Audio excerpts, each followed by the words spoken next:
যে আমি এমন একটা যন্ত্র নিয়ে এসেছি, যদি কেউ মিথ্যা কথা বলে তাহলে এটাই অ্যালার্ম বেজে উঠবে।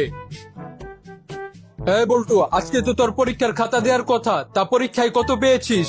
বাবা 40 পেয়েছি। হারামজাদা, মিথ্যা বলস। না মানে 15 পেয়েছি। কি বললি? মাত্র 15 পেয়েছিস? আমি যখন ছোট ছিলাম তখন পরীক্ষায় 100-তে 100 পেতাম। বাবা তুমিও তো মিথ্যা বললা। না মানে ওই আর কি। তোমার ছেলে ঠিক তোমার মতো হয়েছে। বাবা আমাকে টুনির সাথে বিয়ে না দিলে আমি বাড়ি থেকে পালিয়ে বিয়ে করব।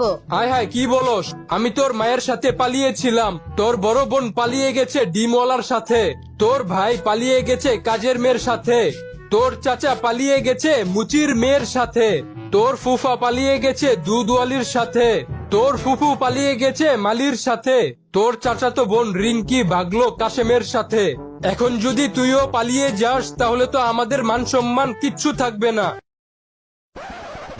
বল্টু, তুই কালকে রাত কয়টা পর্যন্ত পড়ালেখা করেছিলি? বাবা আমি কালকে রাত 12টা পর্যন্ত পড়ালেখা করেছিলাম। কালকে তো রাত 10টা বাজেই কারেন্ট চলে গেছিল, এরপরে তো আর আসে নাই। দেখছো বাবা আমি এতই মনোযোগ দিয়ে পড়ছিলাম যে কারেন্ট কখন চলে গেছে টেরই পাই নাই। সবাই শোনো, লেখাপড়া করে যে গাড়ি ঘোড়া চড়ে সে। কিন্তু স্যার আপনি তো সাইকেল চালিয়ে স্কুলে আসেন।